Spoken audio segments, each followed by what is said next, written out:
What's going on, guys? I'm Septile MC, and I'm the coach of the San Francisco Arcaniners. And today I have the Week 2 battle against none other than Frank Trode, or the coach of the FC Volcarona. Very good opponent. He's a fantastic battler, and it's not going to be an easy battle ahead of us. So, let's look at the team preview now. On my side, I have the Gliscor, I have the Breloom, I have Mega Gardevoir, Lucario, Latios, and Zoroark. Now, the first thing a couple of you will probably notice is that my first round pick was Aegislash, and the past two battles, I have not brought Aegislash. Now, I'm going to address that really fast because that's actually an interesting observation. Aegislash is a type of Pokemon that can do so many different things, and it forces my opponent to bring certain Pokemon to counter it. Now, if I don't bring Aegislash, he's still going to have those counters, which are now almost completely useless. So Aegislash not only can be used on the field, it can also be used to play mind games when it's not on the field. So, I felt in this battle Aegislash wasn't necessary as I thought it was in the last battle, and I was correct. So, in this battle, I do not have Aegislash again. Hopefully, next week, I'll be able to fit Aegislash in on the team to try to show that as a first-round pick, it does deserve to be a first-round pick, and that it will take an MVP spot very soon if I do use it. But anyway, team preview. I have a defensive Gliscor. I have a all-out attacking Breloom with the Life Orb. I have a specially defensive Mega Gardevoir. I have an Adamant Life Orb Lucario with all 4 attacks instead of Swords Dance. I didn't feel like I really needed the Swords Dance, as well as I didn't really think he had a Pokemon that I could set up a Swords Dance on safely, which is correct. Every single one of his Pokemon could actually OHKO my Lucario. Now, going on, I have a Latios, which is a leftover set with max HP, max speed, not max HP, max special attack, max speed, with the defog, just because I do not like rocks. And my last Pokemon, which I put it in the wrong spot. It was meant to be in either any spot except for the last spot. Any spot except for the last spot, but I kind of fucked that up. It didn't really play any effect in the game. It is a Specs one. Main job is to try to force out the Registeel, trick it to Choice Specs, and then that thing's completely crippled. Anyway, his team, the most threatening thing to my team is either the Keldeo or the Toxicroak. Depending on the spread each of them have, they could do a lot of damage to me. Now here, I don't know what he was trying to lead off with. I was thinking either the Registeel, the Landorus, or the Crocodile for the rocks. And I was just thinking at that point, you know what? I have one Pokemon that counters all of those, and it is my Gliscor. So we're gonna get right on into the battle now. And so he's gonna issue a challenge against me. I'm gonna lead off with my Gliscor, and I actually misclick on turn 1. I wanted to protect to safely get my Toxicroak, but I misclicked the Stealth Rocks. And you're gonna see right now that this is very unfortunate for me. I wanted to protect to scout for the Ice Punch and to get my Toxicroak, but I misclicked the rocks, which, if he had an Ice Punch, it would have been very bad, because I would have basically lost my Gliscor there. But, he ends up not having Ice Punch, he ends up knocking off my Toxicroak, which is still very bad. I don't have Recovery on this Gliscor anymore, I don't have the Roost. But I'm able to make the very nice prediction on turn 2. He's gonna go into his Landorus. I'm gonna go for an Ice Fang, predicting that. And now on this turn, I didn't see any leftovers, so I'm thinking this might be a Scarfed one or a Banded one or any other choiced item. I'm gonna protect as he actually goes for a U-turn, which kind of guarantees, not guarantees, but it does confirm my assumption that he is choiced in some way. Now he's gonna hard switch into the Crocodile, as I'm going to predict a switch in general, and I'm just going to go for an Earthquake. Now here, he's going to take the Earthquake, and then he's going to pull a switch out into his Mega Manectric, and, well, I'm going to pull a switch out into the Breloom, trying to take either the Crunch or the Earthquake. He makes a very, very, very clean prediction there and goes into the Manectric. Now here, I wanted to trace his Volt Switch so he could do nothing to me. I'm a specially defensive set.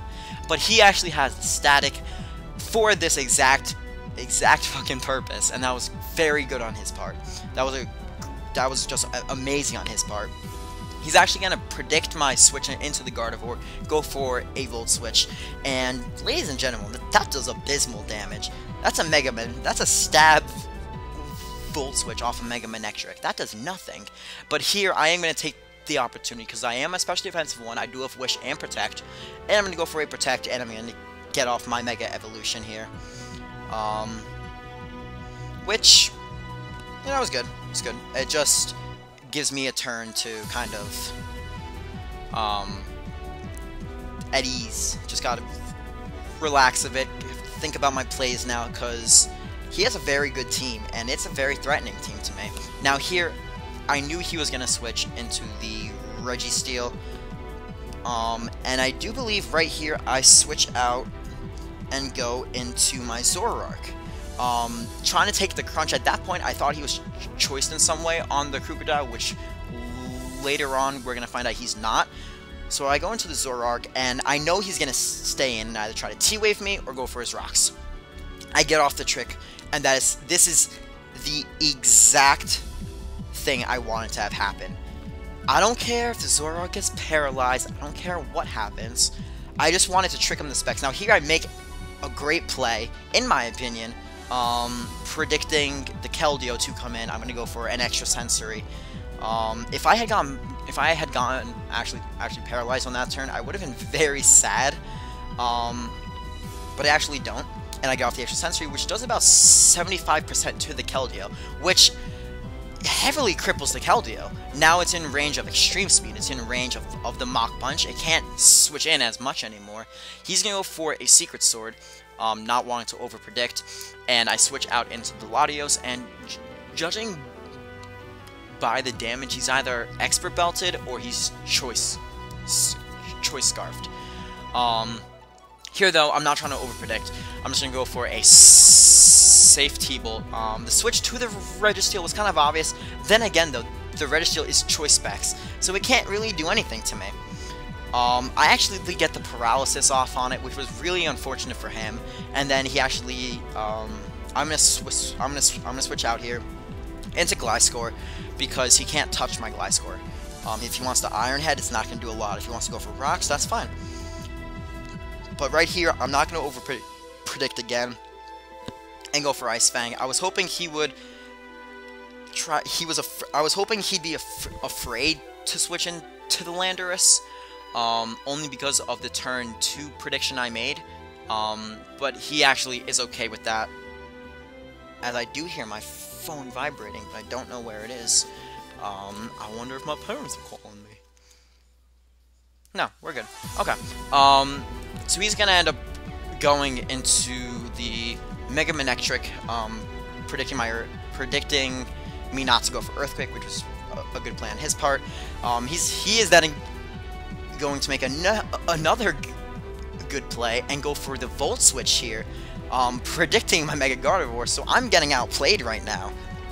And he's just going to go into the Landorus, but here's why I don't care. It's because that Landorus is almost dead. Rocks are taking a toll. He can switch in 2 more times. No, 1 more time, and then he's dead to the Rocks. Now here, I'm just going to Protect and see what he locks himself into. Goes for Stone Edge, and I'm just going to switch out into my Breloom. The reason why I went into Breloom here is just because I wanted to get some offensive pressure onto him, and here he actually decides to stand and sack off the Landorus. Good play on his part. I go for the most powerful stab move I have other than Bullet Seed, in case he wants to go into the Registeel. I just go for a Force Palm and I take him out. Now here he's actually going to go into Mega Manectric, and it's good for him. I can't really stay in or else I'm going to die. Mach Punch won't be doing too much to him, and I kind of figured here he would actually attack me and not go for a Volt Switch, which actually works out in my favor, because he goes for an HP Ice. I go into Mega Gardevoir. He goes for a Volt Switch, and I get off the Wish, which was huge that I got off this Wish. I'm able to get off the Wish. I'm able to protect, get up to full health almost, and this is just incredible. Mega Gardevoir eating up hits, and then just and then just and then it's really being a Mega Gardevoir. Now here I could have wished up again, but I decided that he might want to switch out just because he's locked into rocks. So I actually go for a Hyper Voice on this turn. He decides to switch into Keldeo, and he loses his Keldeo. So that's one kill to Mega Gardevoir. Card it. And he's actually going to go out into his Manectric, which confused me. I predicted him here to predict me to go for the Wish and him to Volt Switch out into the Toxicroak, just because a special defensive Gardevoir does not outspeed a Toxicroak. So I assumed that would be his play. When in fact he decides to T-Bolt, and this puts me in a horrible situation where it's a roll if a T-Bolt is going to kill me or not. And what ends up happening is that the T-Bolt, let's see if it kills me, guys. 5 HP. 5 HP, Mega Gardevoir lives. I get off that Wish, get off the Protect, and Mega Gardevoir is looking good once again. MVP of the match easily. Mega Manectric was a huge threat to my team, and Mega Gardevoir just completely shut it down 100%. And here I had a choice. I could either try to take him out, or I could just go for a second Wish. And he decides to T-Bolt. I go for a second Wish. And from there on, we will see who I want to pass it to, or if I want to heal up on my own. However, I have to look at the remaining Pokemon on his team. He doesn't have any special attackers, so a special defensive Pokemon, not really too useful right now. So if I had to sack anyone off, it would probably be the Mega Gardevoir. However, I am going to switch out here, pass off the Wish to my Zoroark, which is disguised as a Gliscor, actually being disguised as something this time. He is just going to go for an Iron Head. It does about half, but because of the Wish, I'm just going to get right up to full. So it was basically a safe switch into my Zoroark. Now here, I'm just going to go for a Flamethrower, and it's going to do actually a decent amount of damage. I was surprised it did so much. Now he gets paralyzed, which is unfortunate, although in the end it really didn't matter anymore. He was running really low on Pokemon at this point. I still had all of mine, and it's 3-6 right now. Now he's going to get off an Iron Head. Now because of the leftovers, I'm going to be really only maybe 40% down, so that's okay with me. I'm going to fire off one more Flamethrower. I don't get paralyzed again, which is great for me. And, yeah. So there's that, and the Registeel doesn't end up going down. And then I have the Zoroark in. It gets a kill, which is great for me. Now here, I predicted the Earthquake, and I'm just going to go right out into the Gliscor. I'm not trying to fuck around with a Crocodile at this point. Trying to keep the differential as high as possible, because it does really matter in this type of league. Now, he does go for the Earthquake. And now, I always thought he was choiced, but it turns out he's not choiced, and he goes for a Crunch, and I don't know what item he is still. But that Crunch gets a defense drop, and I'm like, holy shit, I can't stand against this thing. Now, I knew Frank would be like, I just want to get a kill. I just want to try to lower the score a bit. So I'm going to predict his Crunch. I'm going to go into my Lucario, and of course I have the Justified. And of course it's going to give me +1. And I do have Extreme Speed, and I am Adamant, and I am Life Orbed. And off the range it's at, Crocodiles is going to go down, which is good. Now, you have to think about this, though. My entire team is completely weakened. It is 100% completely weakened. Every single one of my Pokemon is really damaged in some way. But he did reveal to me that he had the knockoff. So what this tells me is he either does not have the poison jab, he doesn't have the ice punch, or he doesn't have the sucker punch. Now, after he attacked me here, I saw he doesn't have a life orb. And what this tells me is that I ran the calc. I'm pretty sure 80% of the time Latios can actually take a sucker punch. And what do you know? Latios lives with only 4 HP. I get off the Psy Shock, and we win 5-0 for the second week in a row, putting us at 2-0, number 1 seed, with a plus 10 differential.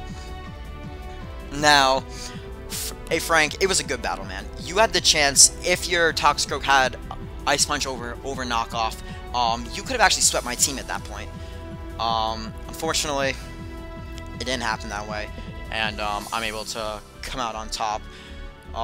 Go check out FC Volcarona, aka Frank Chode's channel. Can't talk properly right now.